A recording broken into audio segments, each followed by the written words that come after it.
Hey guys, Dr. Morse, injury experts. So we hear about Matthew Stafford dealing with a back injury for the past several weeks. He's visited Dr. Watkins twice out in LA, who's one of the top back specialists that most of the NFL guys are going to see.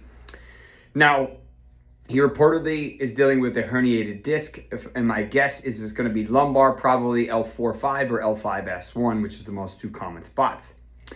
Now, he underwent an epidural likely in the past week to 10 days to decrease inflammation and to try to help decrease the pain and allow him to return and ramp up activity.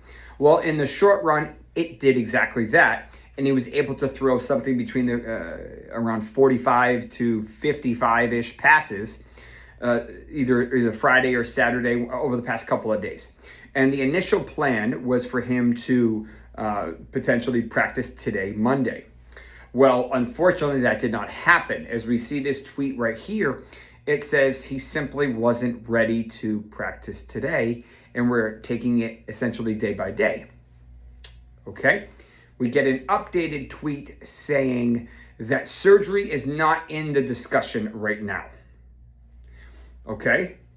And then we get another tweet from another source out in LA that he is using this fantastic, cool device that I show you here.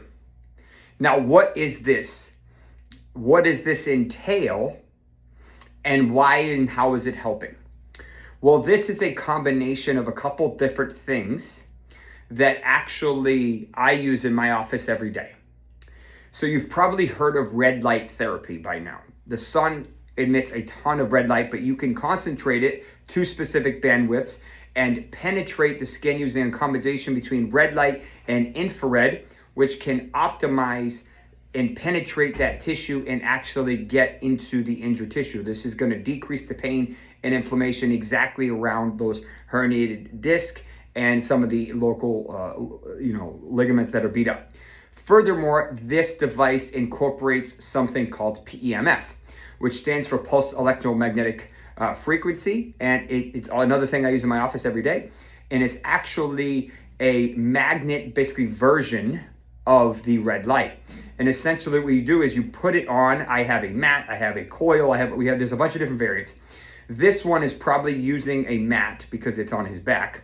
And essentially what you do is you lay on it and you turn the button on. You have to remove, all your electronics and everything because it's magnetic. And then essentially what you do is you turn up the volume, and what it does is it addresses any polarity issues in the tissue. So to make it easy, say the injured tissue is a negative polarity and healthy tissue is positive polarity, it will only hone in on the negative charged tissue to try to bring it back to baseline. So it kind of hones in and figures out exactly where the injury is, and it helps to deliver blood flow and the necessary nutrients and different growth factors to help heal that tissue. I first was introduced to it back in 2017, 2018 in the high-level horse racing. These are different things that I personally have used for many years to help my patients to try to give them another level of care. They're also using molecular hydrogen, which is one of my favorite products. The original hydrogen molecule is great for healing and optimization. I personally put a tablet in my water daily and drink it, but there's different ways to optimize molecular water.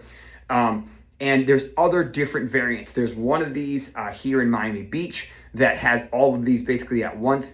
This one is mobile, you can see, so you can actually bring it up to wherever the stadium is and actually go inside and pay for all of these services at once. The goal is to collectively decrease inflammation and bring soft tissue and really blood flow to this area to optimize his healing. Now, will it be enough for him to be able to all of a suddenly play tomorrow? Probably not. And with this being said, this is not a good thing. Now, they're not going to say this, but I'm going to, because unfortunately I know how this is going to play out. There is a good chance this doesn't fall and play out the way we want to, where we would like to. So there's still a continued hesitation as it pertains to Puka Nacua, as it pertains to Davante Adams. Is there a possibility this thing comes down in the next 2 to 3 weeks and he's able to play? Yes, maybe he can play week 1. But what happens when he's trying to get out of the way of a hit? What happens if he ends up getting sacked? What happens if he takes a high snap and that disc goes and he automatically gets significant pain again? This is massive red flags for me. And the problem is, if he came to my office and said, hey, what can you do stem cell wise to significantly help his lumbar spine? We would inject something called exosomes near the nerve root, which are placental-based stem cells. We would actually restabilize every single ligament and tendon in the entire lumbar spine.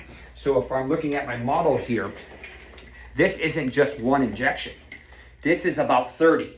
You have to inject each one here, each one laterally. You have to reset the tailbone. You have to inject each ligament that goes here. You have to inject the QL. There's a lot of complicated pieces. This is not something you do in August when you're trying to play football 17 games in a row or 17 out of 18 weeks.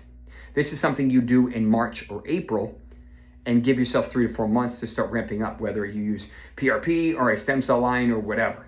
This is a very difficult situation for him to be in because there's only so many epidurals he can do before they just don't work. And then he might have to have surgery, and then you're basically removing some of those stabilizing ligaments to help decrease the stress off the nerve, to help decrease the pain.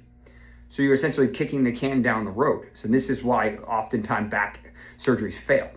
So not what I wanted to hear, but unfortunately not surprising for Matthew Stafford. Still have big red flags up, not ready to freak out completely, but I'm hoping this is just a delay, but this is not, what I'm liking to see heading towards the middle of August now. So I'll give you more information than we have. My name is Dr. Jesse Morse. I am a family medicine and sports medicine physician in Miami, Florida. And this is the type of medicine I practice. So you heard it from someone who does this every day. I'll fill you in more when we have more. Take care.